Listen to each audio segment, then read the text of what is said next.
ഇവിടെ ആരും ഇല്ലേ? നീലുവേ, നോ വിശക്കണാ? ഒരു കട്ടൻ ചായ കിട്ടിയാൽ കൊള്ളായിരുന്നു. ലച്ചുവേ, ആ കട്ടൻ ചായ ഒന്ന് ചൂടാക്കി കൊണ്ടുപോയി ഇങ്ങോട്ട്. കൊണ്ടുവരണം. ഞാൻ കട്ടൻ ചായ കുടിച്ച ഉടനെ ഞാൻ പോവും, ഇവിടെ നിൽക്കൂല. എന്നാ എങ്ങനെ പോണ്? ബസ്സിനാണോ ട്രെയിനാണോ? അത് ഞാൻ എങ്ങനെയെങ്കിലും പോവും. ബസ്സിന് പോയാലും ശരി, ട്രെയിനിന് പോയാലും ശരി, തമ്പാനൂർ എത്തുമ്പോൾ പാതിരാത്രിയാവും. പിന്നെ വെളുപ്പിന് കാട്ടാക്കട വഴിയോ നെടുമങ്ങാട് വഴിയോ എന്തോ ഒരു ബസ്സുണ്ട്. എന്നാ അങ്ങനെ ആരിനടത്താം. ഞാൻ ബസ് സ്റ്റാൻഡിൽ ഇരുന്നോളാം. അപ്പൊ അവിടെ ഇരിക്കും മുമ്പ് ലേറ്റ് ആവും. മാത്രമല്ല ഭയങ്കര കൊതുകാണ് അവിടെ. ഓ, കൊറേ കൊതുകടി കൊണ്ടിട്ടുള്ളവനാണ് ഞാൻ. ഭയങ്കര ചൊറിച്ചിലായിരിക്കും. അതല്ലെങ്കിലും ഉണ്ടല്ലോ. അണ്ണൻ പോവാണെന്ന്. ആ പോട്ട്, നമ്മളൊക്കെ വലിയ വലിയ ആൾക്കാരല്ലേ, എന്നോടല്ല അണ്ണൻ ഇവിടെ നിൽക്കേണ്ട കാര്യം എന്താണ്? സുരേന്ദ്ര, നോക്കിന്ന് പോവാ കേട്ടാ. ഞാൻ ഇന്ന് പറഞ്ഞില്ലണ്ണ, ഞാൻ നാളെ പോണുള്ളൂ. പിന്നെ ഞാൻ ഇങ്ങനെ പോവും? നിങ്ങളല്ലേ പറയണത് നമുക്ക് ഒറ്റയ്ക്ക് വരാനും പോവാനും അറിയാം, ആരെ സഹായം വേണ്ടാന്ന്. അങ്ങ് ഒറ്റയ്ക്ക് പോ. ഇനി ഇവിടെ വരാൻ വേണ്ടിട്ട് എന്നെ വിളിക്കല്ലേ. അങ്ങനെ ഒരു അബദ്ധം എന്റെ ജീവിതത്തിൽ ഇനി ഞാൻ കാണിക്കില്ല. ശങ്കരൻ പോവും പറഞ്ഞാ പോവും. പക്ഷല്ല, ഇനിയിപ്പം ബാലു വരുമ്പോ എന്നെ കുഴപ്പമില്ല, ഞാൻ അണ്ണ പോയെന്ന് പറഞ്ഞേക്കാം മാലുവിന്റെ അടുത്ത്. പക്ഷെ ഒരു കാര്യം, ഞാൻ പോയി കഴിഞ്ഞ ഇനി ഞാൻ പറഞ്ഞതിന്റെ പുറത്ത് ആരും നാളെ വരണ്ടാണ്. പിള്ളേരുടെ അവധി കഴിഞ്ഞ് ചേച്ചിക്കാണെങ്കിൽ ലീവില്ല, അളിയനാണെങ്കിൽ സൈറ്റിൽ വേറെ പണിയുണ്ട്, എനിക്ക് കുറച്ച് കാര്യങ്ങളുണ്ട്. അപ്പൊ അതുകൊണ്ട് അങ്ങോട്ടേക്ക് വരാൻ സാധ്യത കുറവാണ്, ചാൻസ് ഇല്ല. അതുപോലെ തന്നെ ഞാനും പോയി കഴിഞ്ഞാൽ കടയിൽ നിന്ന് കുറച്ച് ദിവസത്തേക്ക് ഓരോരോ വെളിയിലോട്ട് ഇറങ്ങൂല. അപ്പൂപ്പൻ അവിടെ എത്തിക്കഴിയുമ്പോഴേ തങ്കമ്മൂമ്മ അടുത്തൊന്ന് വിളിക്കാൻ പറയണേ, കുറച്ച് കാര്യം പറയാനുണ്ട്. ഇനി അവിടെ ചെന്ന് വണ്ടി കാണാതിരിക്കില്ലല്ലേ? വണ്ടി കാണുമായിരിക്കും. വണ്ടി ഉണ്ടാവും. ആ, എപ്പോഴത്തേലും പ്രശ്നമില്ല. ഇത് നേരത്തെ പറഞ്ഞല്ലേ അണ്ണൻ? അല്ല, അതിന് ഒരിക്കൽ കൂടെ പറഞ്ഞൂടെ? കുഴപ്പമില്ല. അപ്പൂപ്പാ, ഇപ്പോഴേ ബസ്സിലും ട്രെയിനിലൊക്കെ ടിക്കറ്റ് എടുത്തേ തീരൂ. പണ്ടത്തെ പോലെ കള്ളവണ്ടിയൊന്നും കയറാൻ പറ്റൂല.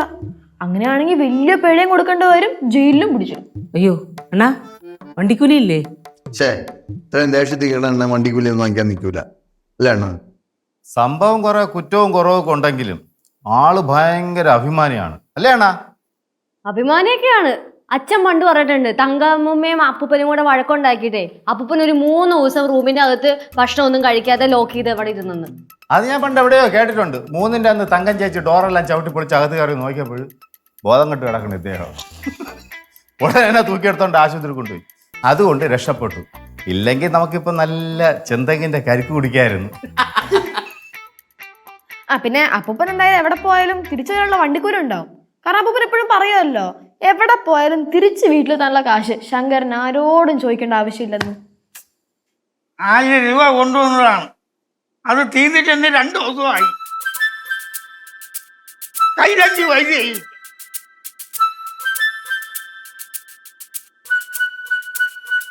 നോ അണ്ണാ, ഈ പൈസ ഒന്നും ഇല്ലേ?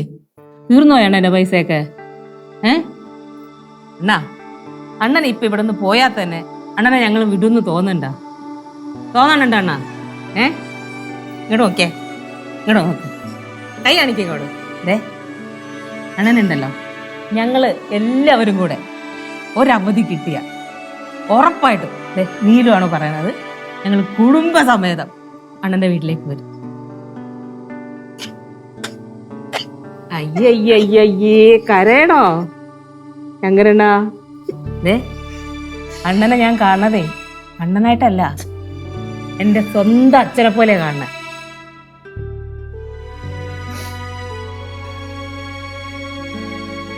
ആളിത്രേ ഉള്ളൂ. അതുകൊണ്ടല്ലേ എന്നെ എന്തൊക്കെ വഴക്ക് പറഞ്ഞാലും ഞാൻ ഇയാളെ കൂടെ എപ്പോഴും കൂടെ കൊണ്ട് കിടക്കണത്.